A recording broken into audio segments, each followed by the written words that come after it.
is set to stretch on. In Cairo on Wednesday, the top diplomats from Saudi Arabia, the UAE, Bahrain and Egypt stood resolute in their country's demand that Doha stop supporting terrorism. If you were with us last night, you'll have seen that live here on this show. A charge the tiny nation denies. Meanwhile, Qatar signalled it'll not be cowed. My colleague Christian Amanpour spoke to the Qatari foreign minister in London.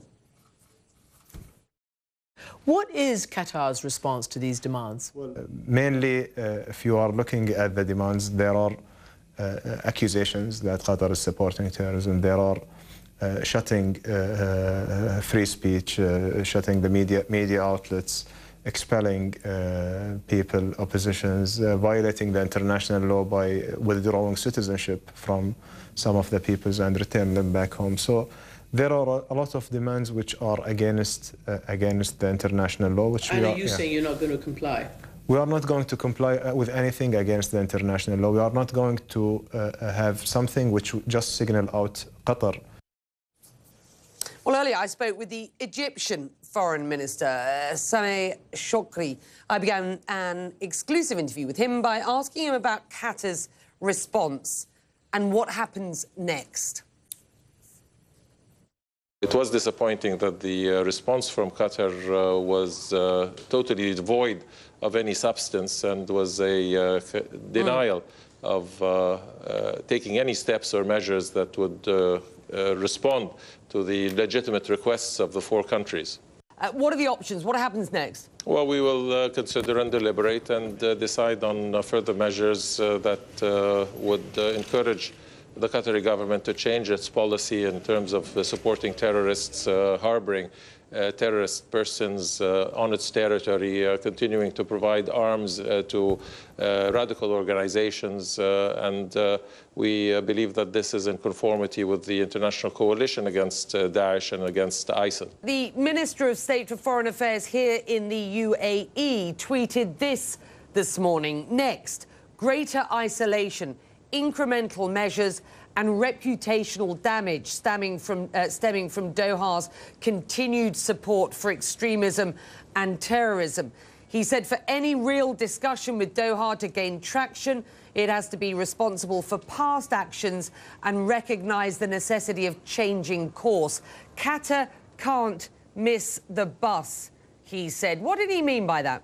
Qatar needs to show through policies, through measures that it is relinquishing previous practices of support of radicalism and terrorist organizations, and the interjection in the internal affairs of the states in the region. And we see the level of damage, the level of human suffering that has been associated to interventions by Qatar in Syria, in Libya, and the heavy price that Egypt has to pay in the loss of life, civilian life, and that of its military and police force, women and children, the last instance being the tragic events of the Egyptian Christians on their way to the monastery for prayers that were targeted so brutally by terrorist organizations. The terrorist organizations, wherever they operate, are one unit and one supporting entities, and any form of support to them at any level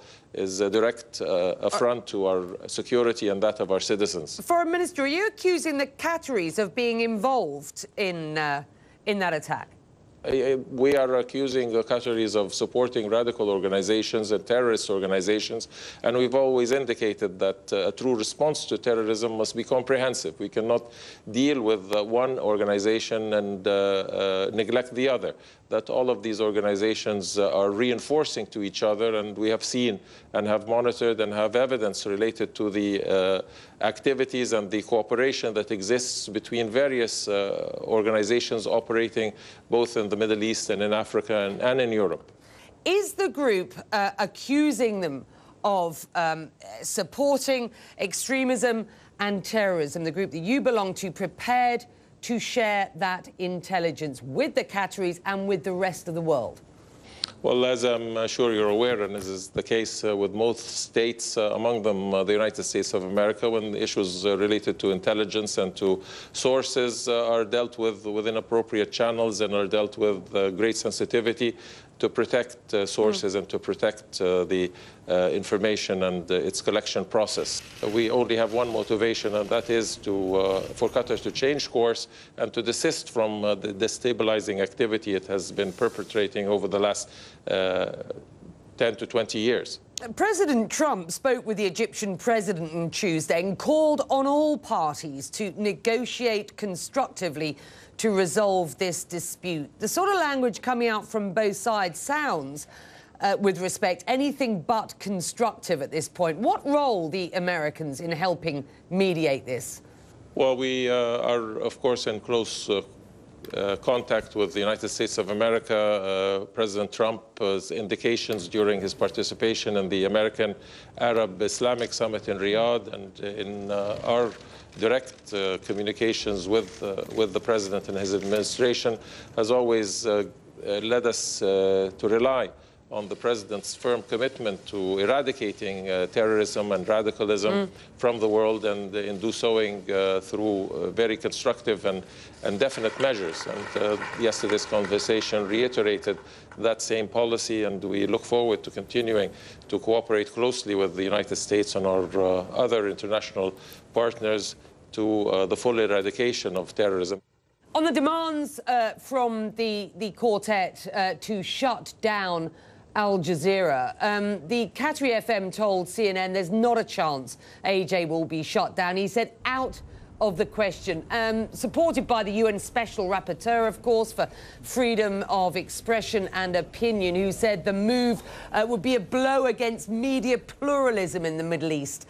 This is an organisation that, quite frankly, Egypt has a checkered history with. Is this still a demand? And do you aspire to see a free and healthy press across the Middle East? So I would think that you would be more attuned to the fact that all freedom of expression is somehow guided by certain moral principles which have to be applied, that there are restrictions, there are areas like pedophilia, like other issues that are not provided the opportunity to air and to be constantly. Neither should there be any tolerance for hate and agitation and the projection of terrorists and terrorist activities in any manner that